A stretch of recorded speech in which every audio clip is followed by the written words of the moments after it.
Welcome to Washington Today on C-SPAN Radio for Thursday, January 6, 2022.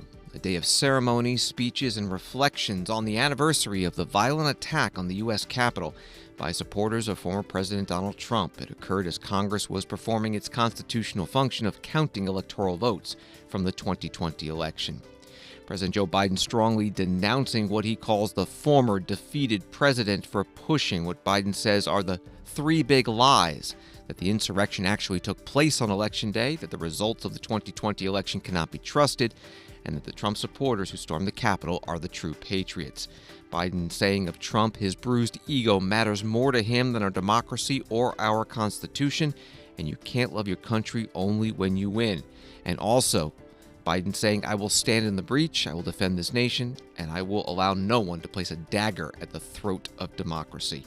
Coming up, remarks by President Biden, also Vice President Kamala Harris, plus Democratic House and Senate leaders as they hold moments of silence in their chambers, and the thoughts from a few Republicans, both those who continue to support the former President Trump and those who are critical of his actions and inaction to stop the mob 1 year ago. From United Press International, they write, President Joe Biden criticized former President Donald Trump on Thursday during an address to commemorate the anniversary of the January 6th attack on the U.S. Capitol a year ago. Biden gave his remarks at the Statuary Hall in the Capitol building, the building that was overrun by extremist Trump supporters in an effort to disrupt the Electoral College vote, confirming Biden's victory in the 2020 presidential election. In a speech, Biden denouncing Trump for sowing a web of lies about voter fraud and a stolen election. And here's the truth. The former President of the United States of America has created and spread a web of lies about the 2020 election. He's done so because he values power over principle, because he sees his own interest as more important than his country's interest, than America's interest. And because his bruised ego matters more to him than our democracy or our Constitution. He can't accept he lost, even though that's what 93 United States senators, his own attorney general, his own vice president, governors and state officials in every battleground state have all said he lost. That's what 81 million of you did as you voted for a new way forward. He has done what no president in American history, the history of this country, has ever done. He refused to accept the results of an election and the will of the American people. While some courageous men and women in the Republican Party are standing against it, trying to uphold the principle of that party, too many others are transforming that party into something else. They seem no longer to want to be the party of Lincoln, Eisenhower, Reagan, the Bushes. But whatever my other disagreements are with Republicans who support the rule of law and not the rule of a single man, I will always seek to work together with them to find shared solutions where possible. Because if we have a shared belief in democracy, then anything is possible. Anything. And so at this moment, we must decide, what kind of nation are we going to be? Are we going to be a nation that accepts political violence as a norm? Are we going to be a nation where we allow partisan election officials to overturn the legally expressed will of the people? Are we going to be a nation that lives not by the light of the truth, but in the shadow of lies? We cannot allow ourselves to be that kind of nation. The way forward is to recognize the truth and to live by it. The big lie being told by the former president and many Republicans who fear his wrath is that the insurrection in this country actually took place on Election Day, November 3rd, 2020. Think about that. Is that what you thought? Is that what you thought when you voted that day? Taking part in an insurrection? Is that what you thought you were doing? Or did you think you were carrying out your highest duty as a citizen and voting? Former president's supporters are trying to rewrite history. They want you to see Election Day as the day of insurrection. And the riot that took place here on January 6th as a true expression of the will of the people. Can you think of a more twisted way to look at this country, to look at America? I cannot. Here's the truth. The election of 2020 was the greatest demonstration of democracy in the history of this country. More of you voted in that election than have ever voted in all of American history. Over 150 million Americans went to the polls and voted that day. In a pandemic, some at great risk to their lives. They should be applauded, not attacked. President Joe Biden, part of his remarks in the U.S. Capitol building Thursday morning. Former President Trump, who canceled a scheduled news conference today, putting out a statement right after President Biden spoke, saying that the president's speech was political theater and a distraction from the fact that Biden has completely and totally failed. President Trump going on, saying that President Biden is destroying our nation with insane policies of open borders, corrupt elections, disastrous energy policies, unconstitutional mandates, and devastating school closures. And former President Trump also in his statement, again, claiming the big lie, he says, that the election was stolen. And he wrote, Biden used my name today to try to further divide America. Actually, President Biden never said Trump's name. After President Biden gave his speech, reporters asked him why. Look, I think we just have to face the facts. What happened? Draw a clear picture for the American people. It's not about me. It's not about the vice president. It really isn't. That's the thing that bothers me most about the sort of attitude that seems to be emerging to some degree in American politics. It's not about you, it's about me. That's how it's viewed. But it's not about me. It's not about whether I'm president or she's vice president. It's about the system and about somebody who decides to put himself above everything. And but I did not want to turn it into a contemporary political battle between me and the president. It's way beyond that. It's way beyond that. That's Mr. President, what's changing more than it heals, sir? Does calling him out divide more than it heals? You've talked so much about healing, sir. Healing this country. No, look, the way you have to heal, you have to recognize the extent of the wound. You can't pretend. This is serious stuff. And a lot of people, understandably, want to go, look, that was an exception. I just as soon not face it. You got to face it. That's what great nations do. They face the truth, deal with it, and move on. Mr. President, has anything changed in this country a year on? Has anything changed in this country a year on?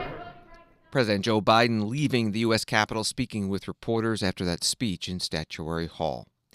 As he mentioned, Vice President Kamala Harris was there. She also made some remarks in Statuary Hall, talking about the fragility of democracy that was tested this day 1 year ago.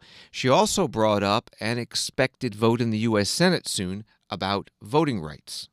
I wonder, how will January 6th come to be remembered in the years ahead? Will it be remembered as a moment that accelerated the unraveling of the oldest, greatest democracy in the world? Or a moment when we decided to secure and strengthen our democracy for generations to come?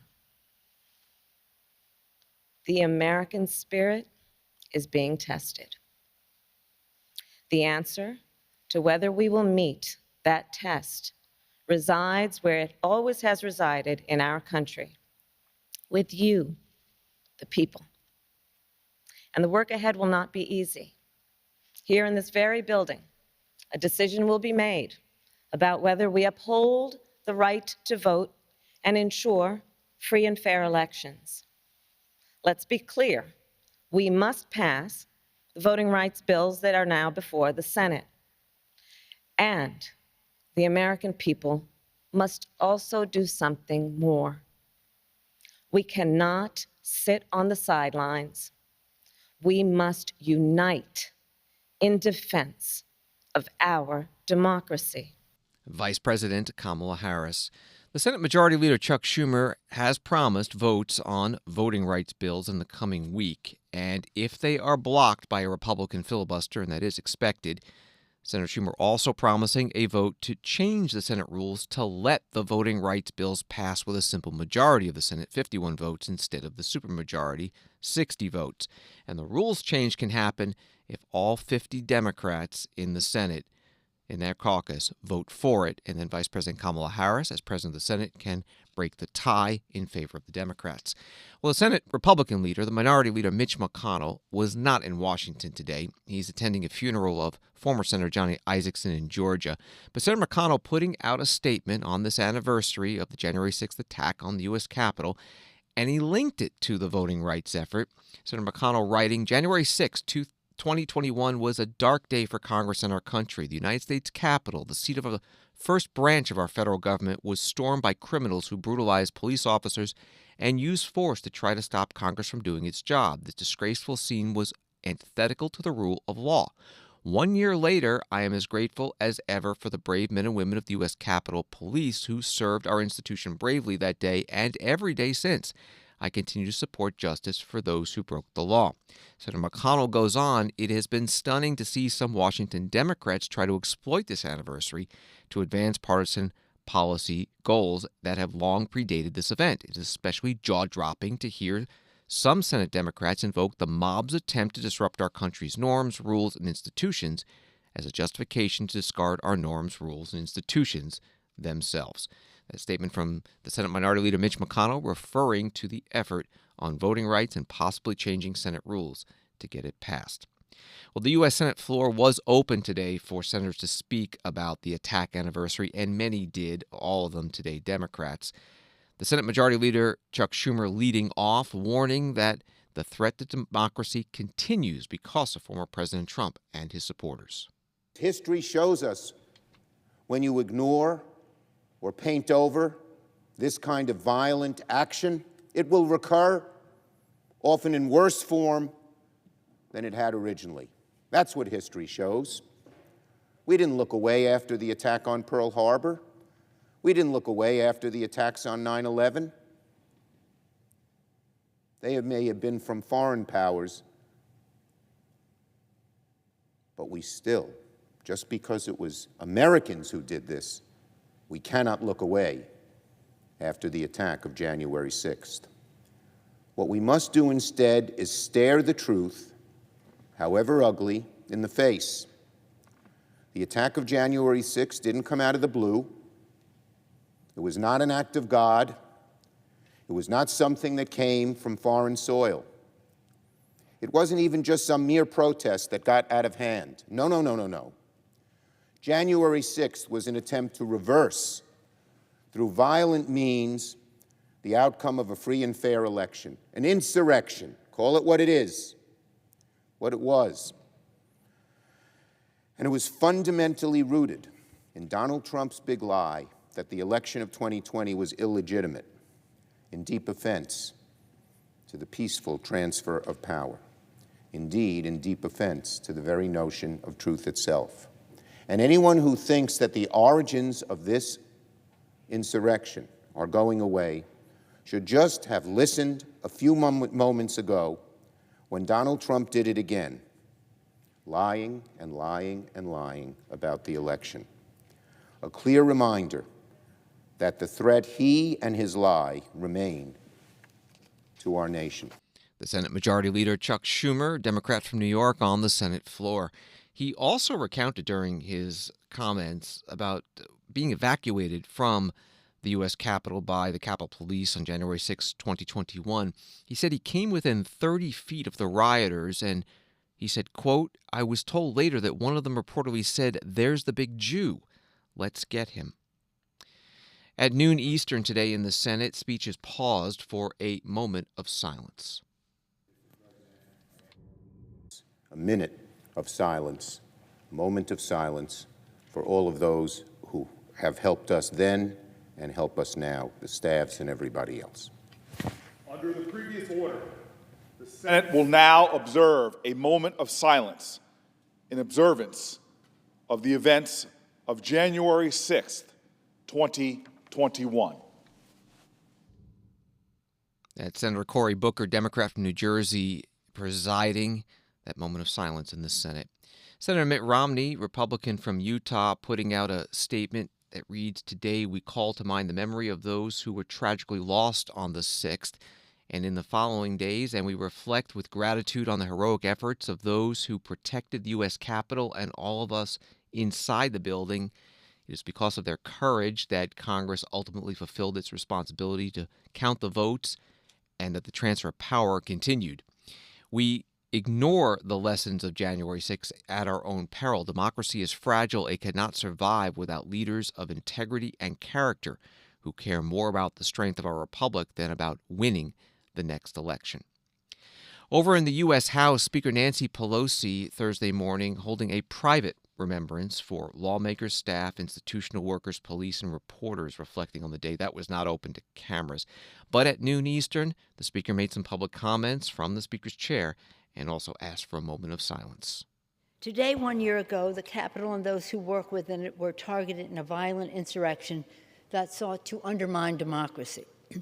As we acknowledge the horror of that day, we honor the heroism of so many, particularly U.S. Capitol Police, institutional staff, floor leadership committee, and member staff. We had a session this morning where we could say thank you to many of them. Unfortunately, COVID did not enable us to have the full House. We will have another time when the attending physician allows. But as we acknowledge the horror of that day, in the face of extreme danger, they all risked their safety for our democracy by protecting the Capitol complex, members, staff, press, etc., press within, safeguarding the ballots in those mahogany boxes to validate the election, and ensuring that Congress could accomplish our purpose and honor our duty to the Constitution and to our country. That day and in the days after, they were the defenders of our democracy, and their courage and patriotism remain an inspiration. Because of them, Congress was able to defeat the insurrection, to return to the Capitol that same night to ensure that the peaceful transfer of power took place. Because of them and our members, the insurrection failed. 1 year later, this sacred space where members legislate, children learn, visitors are welcomed, was defiled and damaged. We know that. As we reflect on that darkest day, we remember that the insurrection sought not only to attack the building, but to undermine democracy itself. When the violent assault was made on the Capitol, its purpose was to thwart Congress's constitutional duty to validate the electoral count and to ensure the peaceful transfer of power. But the assault did not deter us from our duty, I say again. In this Capitol, a symbol of democracy to the world, that evening, the Congress, because of the courage of all of you, rose to honor our oath and protect our democracy. We did so honoring the words of President Lincoln during the Civil War. "Fellow citizens," he said, "we cannot escape history. We will be remembered in spite of ourselves. No personal significance or insignificance can spare us one or another. We hold the power, therefore we bear the responsibility," Lincoln said. Today, we accept responsibility as daunting and demanding as any that previous generations of leadership have faced. Since the January 6th insurrection, there have been continued assaults on our democracy, undermining the sanctity of the vote and the integrity of our elections, which are the basis of our democracy. Let us be true to the vision of our founders, who brilliantly established our democracy and made it a model for the world. Let us honor the sacrifice of our men and women in uniform who protect that freedom with their lives. And let us remember the words of another president, our patriarch, President George Washington. When he delivered the Constitution to the Congress, he said this. He said, "This Constitution represents the creation of a government which would allow for the continuation of rigorous debate, but relies upon the common sense and good faith of the American people to find the better angels of our nature." As we proceed, let us find our common ground, reach our nation's heights with liberty and justice for all, remembering the words of our great patriarch, and in the spirit that our chaplain referenced of President Lincoln, with malice toward none, with charity toward all. Let us acknowledge today, as I conclude, I want to acknowledge our fallen heroes of that day. U.S. Capitol Police Officer Brian Sicknick, U.S. Capitol Police Officer Howard Livingood, Metropolitan Officer Jeffrey Smith, U.S. Capitol Police Officer Billy Evans of a later assault. Now I ask all members to rise for a moment of silence in their memory. House Speaker Nancy Pelosi presiding over the House.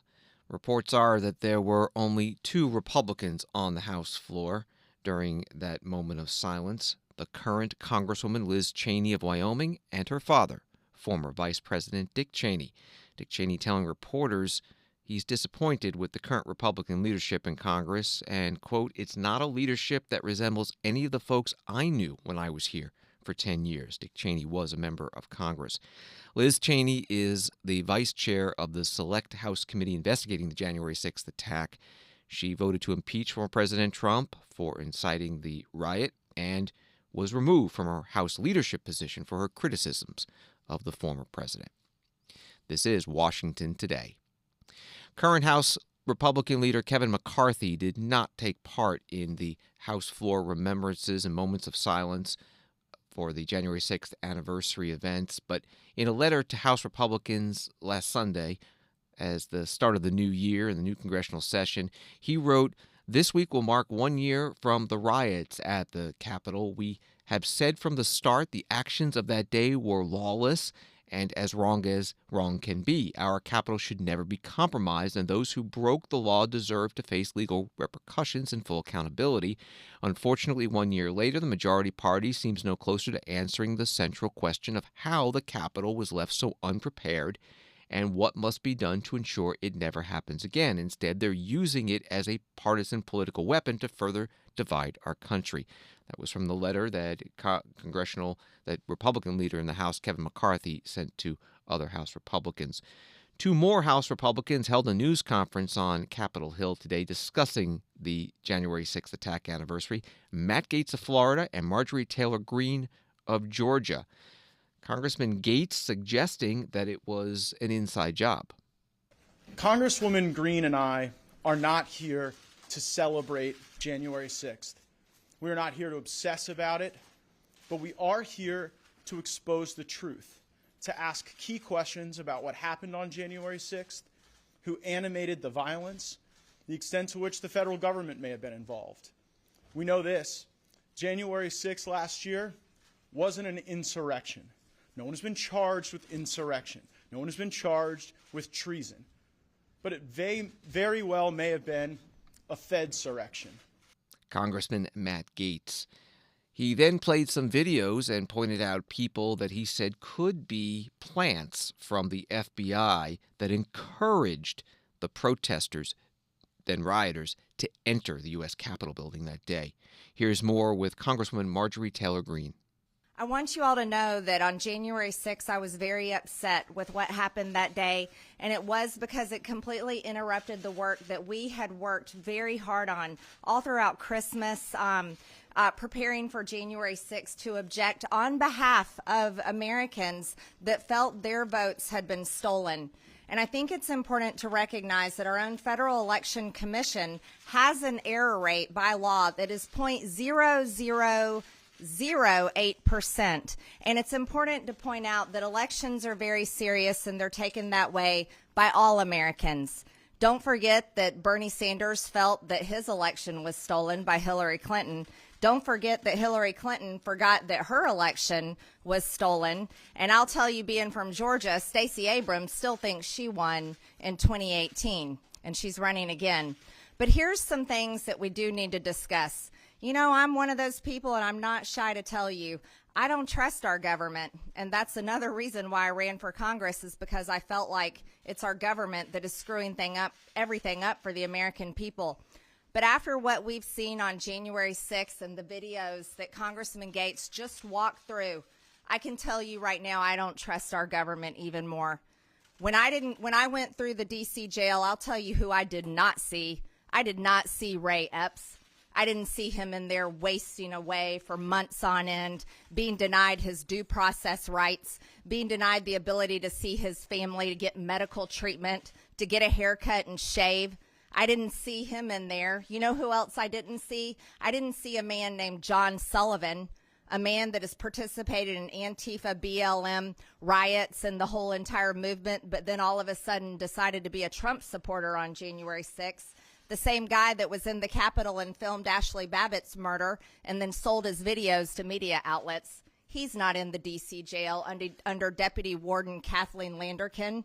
So I think we have a lot of questions to ask, and the people that should be answering the questions is our FBI and our Department of Justice. I want to point some things out to you all. With the U.S. Capitol riot, there is over 725 arrests that I know of, and only one case has been dropped. For BLM Antifa riots, there were over 16,240 arrests, and over 90% of those cases have been dropped. What's the difference there, everyone? I'll tell you. For the BLM Antifa riots and violence, the victims were the American people and communities and cities all across our country. But on January 6th, you know who the victim was? It was the Capitol and the members of Congress inside. My question is this: why is this Congress obsessed with itself and cares nothing about the American people? This is a two-tiered justice system that should never exist in our country, and I'm fed up with it, and so are Americans all over the country. Congresswoman Marjorie Taylor Greene, Republican from Georgia, joined by Congressman Matt Gaetz, Republican from Florida, news conference on Capitol Hill. Congressman Adam Kinzinger of Illinois is one of only two Republicans on the House Select Committee investigating the January 6th attack on the Capitol. On the anniversary today, he was interviewed by Washington Post reporter Jacqueline Alamany. President Biden went after Donald Trump this morning in a pretty forceful speech. He denounced the web of lies spread by Trump and his supporters. Will Republicans and your colleagues embrace President Biden's characterization today of the January 6th riot, and should they? Well, certainly they should. Will they?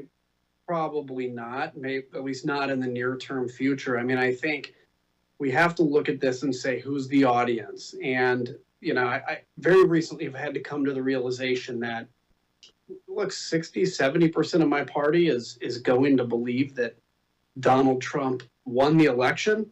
And even if they don't believe it, it's become a political identity. And a political identity has become a personal identity. And to lose your personal identity is a scary thing for a lot of people. So I don't know if it's going to change their mind. But the thing I am heartened by in a time of real disheartening times is the fact that still over 60, 70% of Americans, it should be 100, recognize that Joe Biden did win. And that's the kind of margins you need to keep winning elections to put bulwarks down. I thought the president's speech was necessary. I thought, you know, going after a former president is obviously rare, but necessary, particularly with an ongoing crisis. I just don't know if it's going to change my colleagues' minds, because they already know that January 6th was what it was, and they know that Joe Biden won. They just don't say it. So do you believe that Biden's address was constructive to the political dialogue? Yeah, I mean, I think there's going to be people that are ticked off by it, but those are the people that, you know, when you expose lies, when you expose conspiracy, it's uncomfortable for them. I think it was necessary, because we cannot accept what is happening as a nation. The president, whether you voted for him or not, speaks on behalf of the nation. And so I think it was necessary, constructive to an extent, but I think we live in such polarized times that the idea of really shifting polls one way or another is not going to be the case. What we have to look at, and this is a real focus of the January 6th committee, is how does history record this in 5 and 10 years? And that's why a full accounting, as well as holding people responsible, is so important, as well as identifying the rot that led to this moment. Congressman Adam Kinzinger, Republican from Illinois, a member of the House Select Committee investigating the January 6th attack on the U.S. Capitol, interviewed today by The Washington Post. The slate of events put together by House Speaker Nancy Pelosi to mark this anniversary of the attack included a time for members of Congress to tell their personal stories of what it was like being in the U.S. Capitol building that day with a violent mob breaking in. Here is Lisa Blunt Rochester, Democrat from Delaware. I reflect on that day being trapped in the gallery, ultimately praying for all of our safety and peace in our nation. I also reflect on just how close we were to losing it, to losing our democracy. Those of us trapped in the gallery, we lived it, ducking, crawling under, over railings, hands, knees, the sounds, the smells. We had a front row seat to what lies, hate, or plain old misinformation conjures. We went from victims to witnesses, and today we are messengers. We reflect on the fact that January 6th was about so much more than an effort to break into a building. It was an effort to break down our institutions. And I must admit to you, my colleagues, that over this past year, there have been times when I felt that justice was not swift enough. I felt sad, I felt mad, I felt bewildered that some minimized the day and continue to minimize it. But we don't give up.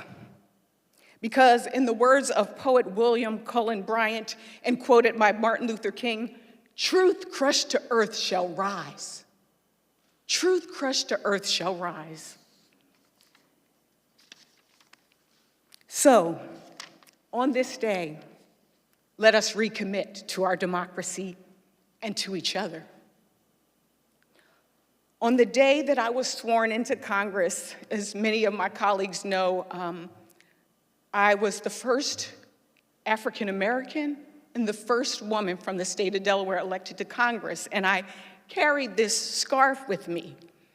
It marked an X that my great-great-great-grandfather used to sign this returns of qualified voter registration of 1867 in Georgia. I also carried it on the day of the insurrection, because it is my proof of what we have overcome. And it is my inspiration for what is yet to be done as we work towards a more perfect union. Congresswoman Lisa Blunt Rochester, Democrat from Delaware, at an event titled Member Testimonials, held in one of the House office buildings. More than 24 members, all of them Democrats, talking about what they went through 1 year ago, the January 6th attack on the Capitol. A few proposed reforms in the aftermath of the attack reported at thehill.com. One story reads, talks of making changes to the Electoral Count Act, an 1887 law that lays out how Congress formally counts the Electoral College vote, as they did on January 6th, are still in the early stages. But there are already signs of bipartisan support for the general idea of making reforms, even though lawmakers still need to delve into the details. Another story from The Hill. In the year since the January 6th attack on the Capitol, a handful of Democrats, constitutional scholars, and pro-democracy advocates have been quietly exploring how a post-Civil War amendment to the Constitution might be used to disqualify former President Trump from holding office again. More on the historical significance of the events of January 6, 2021. Discussion held today with historians John Meacham and Doris Kearns Goodwin. January 6th it's not a wake-up call. That's not quite the right way to put it. It is, as the president says, it's an inflection point. And it's either a step on the way to the abyss, or it is a call to arms, figuratively, for citizens to engage and say no. We are more important. The work we are about is more important than the will and the whim of a single man or a single party or a single interest. And I think that's what the Select Committee is so important about right now. We have to retell the story of what happened on January 6th with all of the gaps filled in.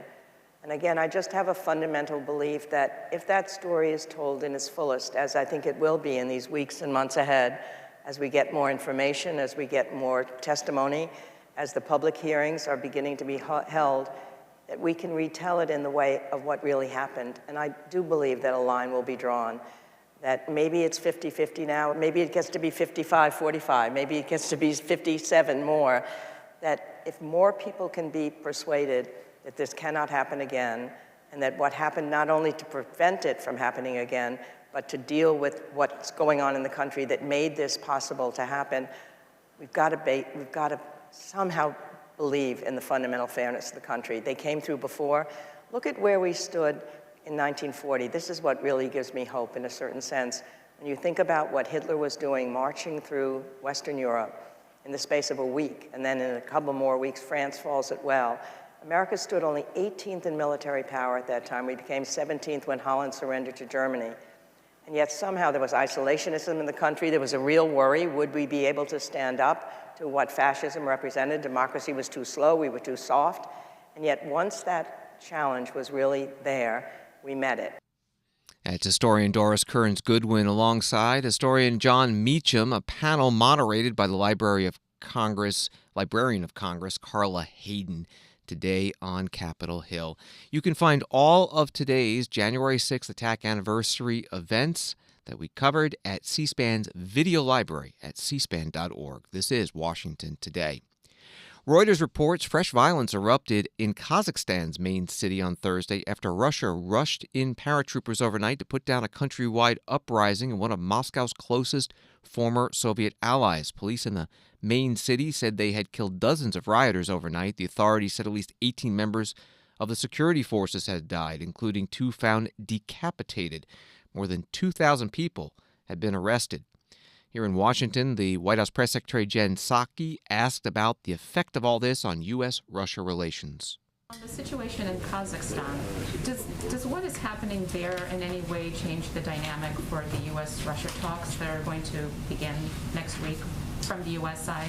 And is there any thought that Putin might be less likely to invade Ukraine while this crisis is playing out in Kazakhstan? Well, let me touch on a couple of things first to provide all of you an update, and you may have seen this, but today Secretary Blinken shared a productive call with Kazakhstan foreign minister, where he reaffirmed the United States' full support for Kazakhstan's constitutional institutions, human rights, media freedom, including through the restoration of internet service, and advocated for a peaceful, rights-respecting resolution to the crisis. There have been kind of a range of reports about peacekeeping forces, which I think you might be referencing, but from Russia, we are closely monitoring reports that the Collective Security Treaty Organization have dispatched its collective peacekeeping forces to Kazakhstan. We have questions about the nature of this request and whether it was a legitimate invitation or not. We don't know at this point. The world will, of course, be watching for any violation of human rights and actions that may lay the predicate for the seizure of Kazakh institutions. And we call on the CSTO, collective peacekeeping forces, and law enforcement to uphold international human rights obligations in order to support a peaceful resolution. Of course, we will let the Kremlin speak to their own forces and the size of them and more specifics, but that's where we stand. Now, there has not been any change to the planned 3 sets of talks next week. That's the White House Press Secretary Jen Psaki. New York Times writes that Kazakhstan, the world's largest landlocked country, has some of the largest oil fields on Earth and more than 40% of the world's uranium production. But the average salary in Kazakhstan is the equivalent of $570 a month, according to the government statistics. And many are angry at socioeconomic disparities, which have been made worse by the pandemic. On Wall Street today, the Dow was down 170, NASDAQ down 19, S&P down 4. And thanks for listening today to Washington Today. It's available as a podcast on the C-SPAN Now app or wherever you get your podcasts. And for more of Washington's top stories sent to your inbox each day, subscribe to C-SPAN's evening newsletter, word for word, at c-span.org. Hope you have a good night.